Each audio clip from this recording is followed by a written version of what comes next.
What do you say, my Facebook friends? You know it. Number 8 in your scorecard, number 1 in your heart, Albert, Sugar Bear Barbieri. Well, it's Eagles and New England later today. But before the game, I like to share a story. And this is a story for one of the ages, considering the players that take place in this story.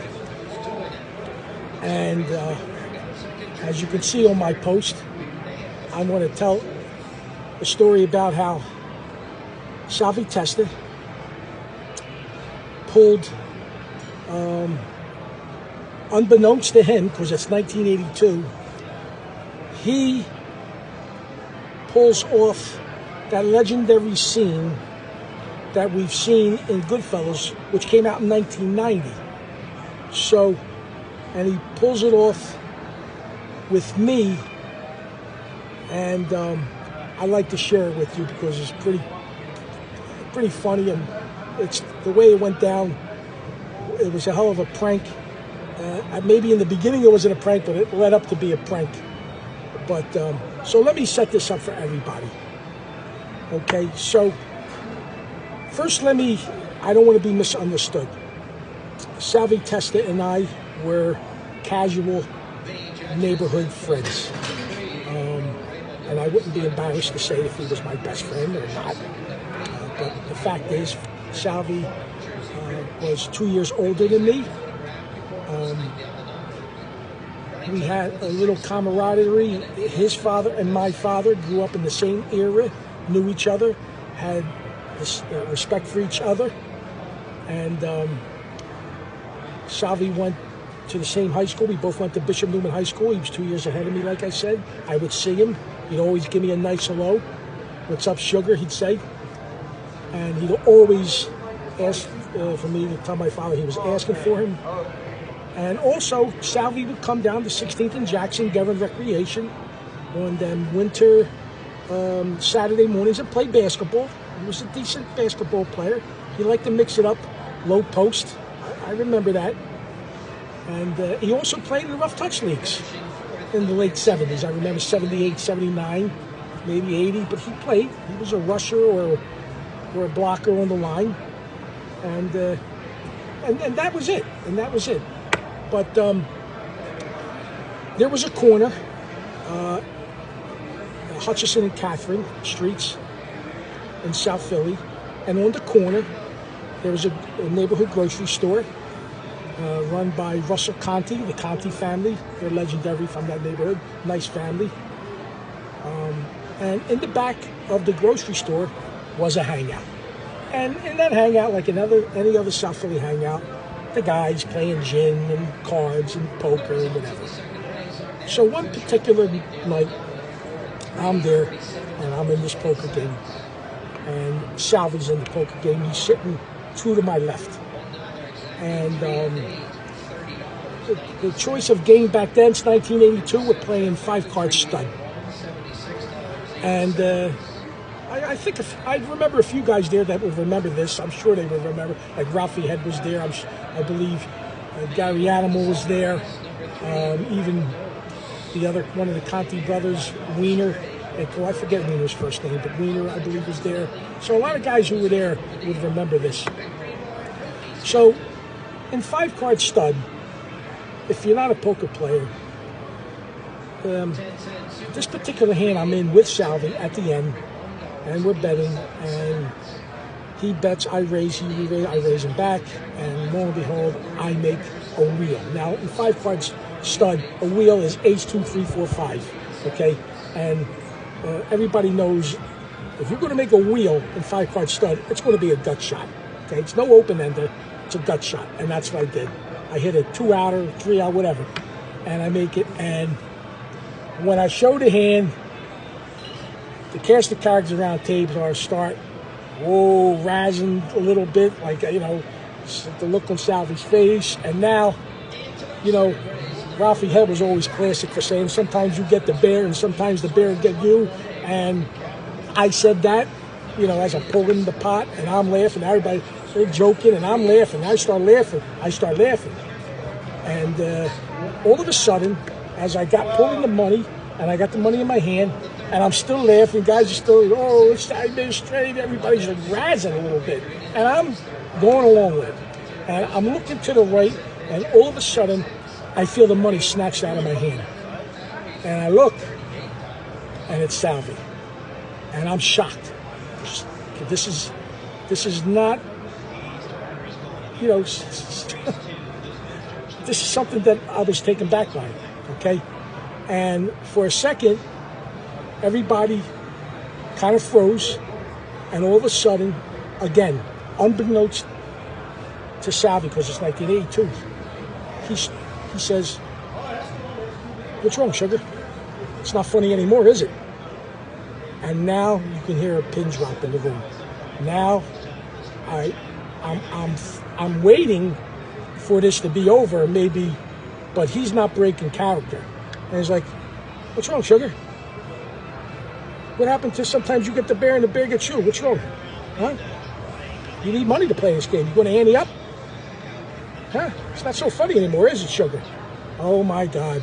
And this went on for about a minute, and I'm sitting there, and now I'm like, what the hell did I get myself into? I'm saying to myself, my money, it's $900 in my hand, $900 something dollars he snatched, and he's not breaking. And he's like, "Sugar, you going to ante up? If not," and like I'm looking at everybody, and everybody's blank, and now I got to do a walk of shame. I don't know what to do. I get up. I'm sick to my stomach. He took my money. And I do the walk of shame, and I walk out of the store. Now, I lived at 9th and Fitzroy. It's right around the corner from Hutchison and Chickie. It must have took me 20 minutes to get home. I was puzzled. I was dazed and confused. I was shocked. It felt like a half an hour for me to get home. I live right on the corner of 9th and Fitzroy. Well, I don't know what to make of it. That was in the late night. The next day went on, and Giggy was a friend of mine. I was tight with him. Everybody knows him as Giggy, but his name is Salvatore. Sal, the Storione. Giggy happened to be going out with Chickie's daughter at the time. So, Giggy calls me up. "Sugar, what's going on?" "Nothing, Gig. What's up, buddy?" "Chickie wants to see you." I'm like, what up now? He goes, "You better come over here. He wants to talk to you." "Is this about last night, Gig, with the poker game?"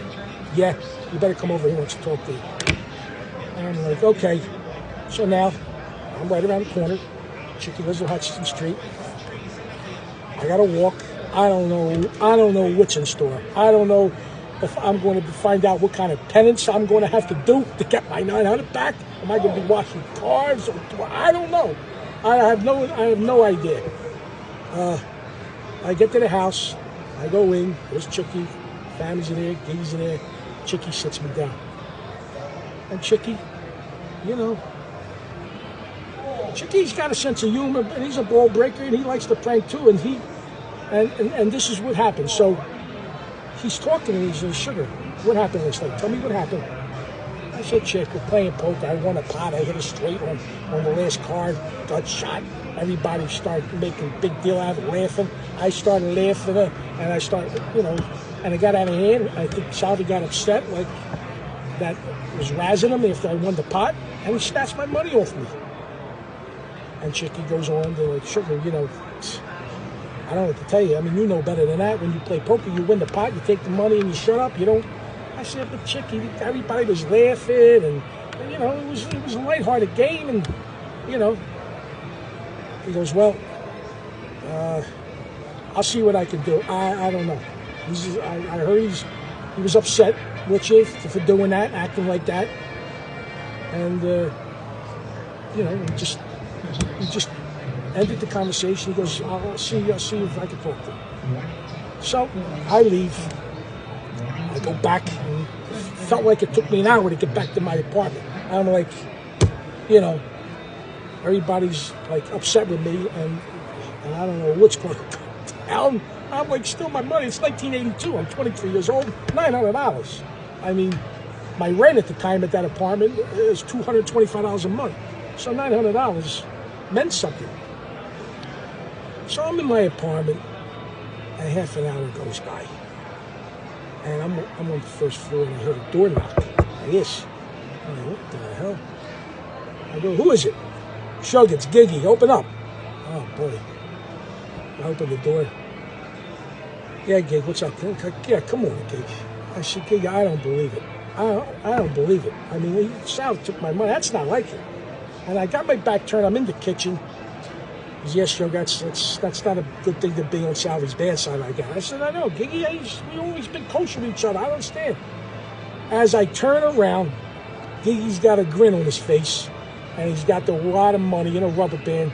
He said, Chickie said to give this to you with a smile. He's got, and Giggy says, Chickie said, Salvie came around in the morning and gave it to Chickie to give it to you.